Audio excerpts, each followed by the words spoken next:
Hey, welcome to another episode of my channel. Thanks for tuning in. Thanks for watching.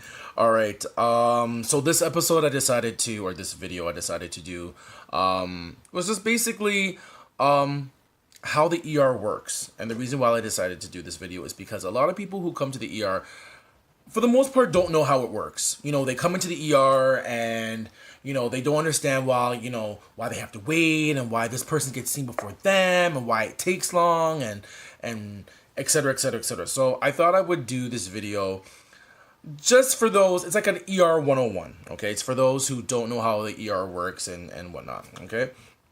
So, generally, okay, the ER, okay? It's like the front line of the hospital, and people generally come into the ER because normally they come to the ER because something's wrong with them.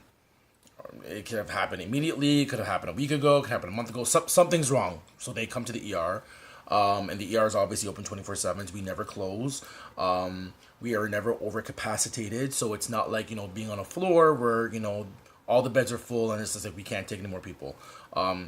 Generally, for the most part, ERs don't do that. We don't just say, oh, sorry, sir, I know you came in, because, you have a cough or cold or pneumonia or you've cut your hand or you're having chest pains, but our ERs, it's full right now. We can't take any more people. Sorry. That doesn't happen.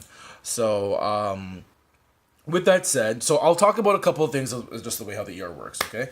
So, when you go to the ER, the first thing you do, you're met with a nurse, and this nurse is a triage nurse, okay? So, what triage is basically a way of kind of prioritizing a person's complaint based on the severity, their symptoms and so forth. And with that said, they're assigned a triage level, okay?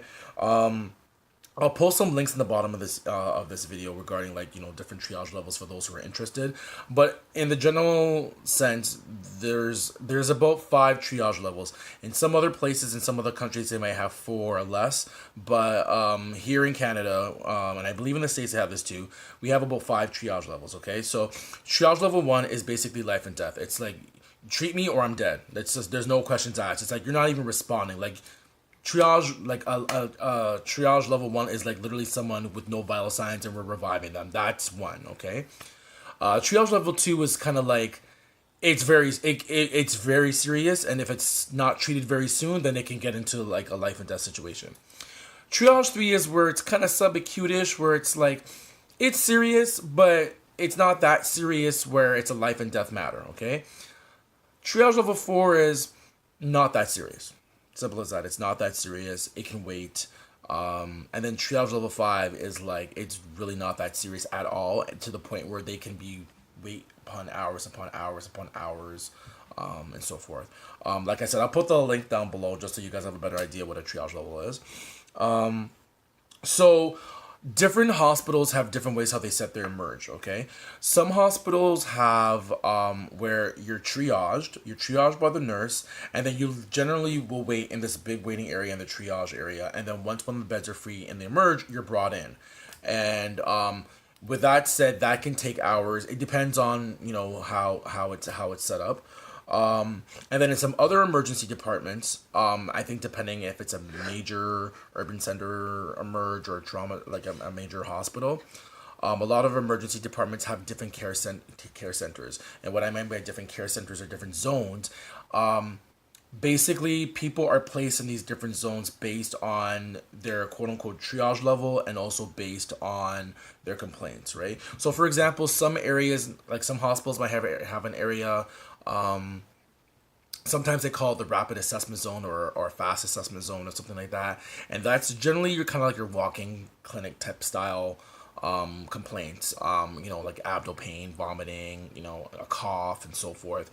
Now that doesn't necessarily mean that rapid as in you get there, you're seeing quickly and you leave. It's more of just the assessment and it's very focused. That's generally what it means. So that's pretty much with how how that works. Sorry, I'm just looking on my list here because I figured I'd kind of prepare before I do this video. So pretty much, okay, so the main thing is the wait time. So a lot of people ask, why am I waiting so long? Why does it take so long? Why is there so many, why we wait so long, okay? And generally, what I like to say, or what's the wait time? I think that's the most general question when you work in Emerge. Everyone will ask, what's the wait time? Asking a wait time in Emerge is very tricky to give. We can give you a general, and I'm putting this in quotations, a general estimate time of what a wait time is, but giving patients an exact wait time is difficult, and I'm going to tell you why. Emerge is very unpredictable, okay? When I say unpredictable, I'm saying 1 minute things can be calm and the next minute there can be total chaos. There's a lot of times where a patient could be waiting for a doctor. A patient could be, a patient comes in and I don't know, they've got a leg pain, okay? They have a leg pain. So, there's a couple people ahead of them and, patient's been waiting there, et cetera, et cetera, et cetera. And then all of a sudden rolls in this person who has no vital signs and they're, EMS, they're doing CPR and everyone rushes in. All of a sudden now that focus goes to that, okay? Because basically it's based on acuity, it's based on severity in the sickest patient, right? So that your leg pain that you've had, that you came in, it's been aching for like maybe a couple of days and so forth. Unfortunately, that's gonna have to wait because you're alive, you're doing okay, you're fine.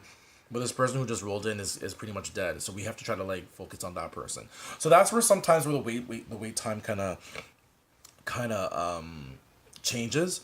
And this is why a lot of ER nurses, especially myself, it's hard to predict a time. Another thing too is, each patient's case is different, right? So the doctor might see one patient, they might come in with a complaint, and it might take them 5 minutes and they're gone.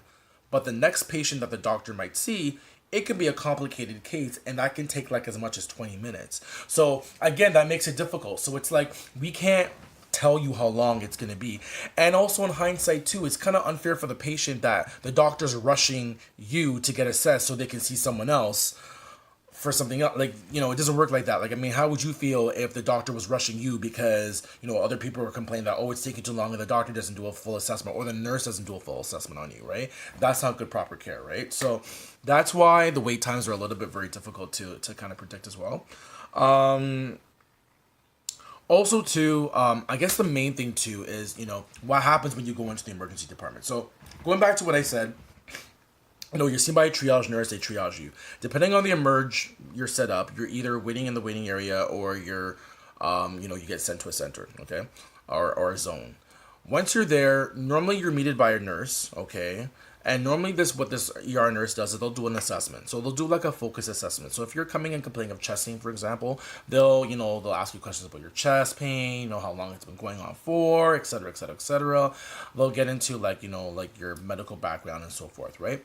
They'll likely do another set of, your blood pressure, your temperature, vital signs. And then what some nurses will do or some departments do is as nurses, we can do something called medical directives. What medical directives are is that it gives us the ability to do certain things like order blood, do ECGs and stuff without the doctor's order, okay? So we do all that stuff. That's all done. If you're in pain, we can also give you some pain meds until the doctor sees you, okay? Depending on what the severity of the pain is or whatever the condition can be. Once that's done, you wait again and you wait to see for the doctor, okay? Then you see the doctor, and then the doctor will decide to either run some tests and so forth and whatnot, okay? Once that's done, and that's another thing too, if the doctor does order tests, that's another waiting period on top of that. Because remember too, the emergency, the hospital, or I should say the imaging department, depending if it's X-rays, CT, ultrasound, etc. They're doing a lot of imaging, okay? They're doing a lot of scans, a lot of ultrasounds, a lot of x-rays. And they're not only doing it for emerge patients, but they're also doing it for the inpatients and patients who are actually staying in the hospital, okay? So sometimes there's a wait time on top of that too, okay? So it's not like you're going to go in and boom, I'm going to get my x-ray and that's it. No, you're going to have to wait until they call, until they're ready for your x-ray and then you go and then you come back. And then on top of that too, what could also even make it more weight is a lot of hospitals have porters, okay? And these porters are individuals who come and they take you to your designated test and they take you back. And even that can take long and take a month amount of time too, because remember, these porters are also porting all around the hospital, okay? They're doing different floors, they're doing ER, they're doing everything. So sometimes that's even backed up as well too. So that again adds time, okay? So then You get back, and once all the results are back, one or two things can happen. Okay, either everything is fine and the doctor says you're good to go home, you're discharged, etc., etc., or the doctor can be like, based on these results, I don't feel safe of you going home, so we're probably gonna have you admitted. Okay, so when you're admitted, there's one or two things that happen. Most likely what ends up happening is that you get referred to an internal medicine doctor. Now, this internal medicine doctor, in hindsight, is quote unquote the admitting doctor.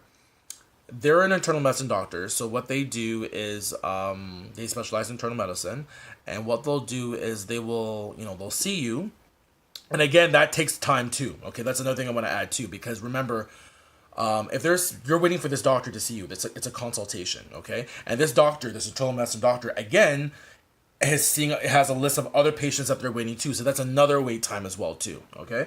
So they have a whole bunch of people on their list, and they'll come to see when you're next on their list. And they'll see you, they'll do another assessment and so forth, and then they're the ones who will determine if you'll be admitted or you'll go home. Okay. Chances are that if they do admit it, then there's an admission package and so forth. They do your admission orders, and then you're admitted, and then you go on to your unit. But if you notice kind of the theme, what I was saying through this whole video, it's the time. Time time is a factor in the sense that things do take a while. Generally, what I like to tell people, if you're going to the ER, plan to spend half a day there, if not longer. And I'm telling you this, okay? Because, like I said, things take time. Things, especially if there's a high volume of people, things are just gonna generally take longer. Okay. Now with that said, depending on the condition as well too, I mean, if it's a life and death situation, obviously we're going to do things to speed that situation up and make things go faster and prioritize as well too, right? So again, with emergency, it's about not only who's been there the longest, but also who's the sickest. Okay, like I said, the same scenario. If you're coming in with a right leg pain, and the doctor decides, you know what, we're going to keep you and possibly have you admitted, and you're going to wait for the internal medicine doctor. Yeah, you're waiting, and you're on that list. But if that same guy who came in, who was, had no, who we're doing CPR on, we finally get him up, we finally get him alive, and then we have to, put a breathing tube down him and so forth. He's still very sick. He's completely sick. So chances are he's going to get seen first, because this guy, again, he's like on death's door, okay? So generally with Emerge, just as kind of like a general rule of thumb, it's based on acuity and there's time, okay? I know people come in, people are tired and they expect things, they just don't know how things operate. So they expect things to be done soon, quicker, and they just don't have a general understanding. And I can understand that. But also too, it's kind of good for, for people to kind of understand how the Emerge works, okay? Because I mean, the Emerge can get really crazy busy, okay? Like I said, 1 minute things can be calm, things can be, chill, and like all you need is like, a VSA to come in, and then on top of that, you might have like a violent patient coming in with police, and we have to like sedate them. Like things can just throw things out of whack in the Emerge, and then like literally sometimes everyone else literally has to be put on hold while we focus on one thing, right? Prime example is last week or 2 weeks ago. I was brought up to. I actually have two. I have two new grad nurses who are with me, and we were in one area, and we got pulled into a code situation because we had a patient. There was a patient in another area who just became non-responsive.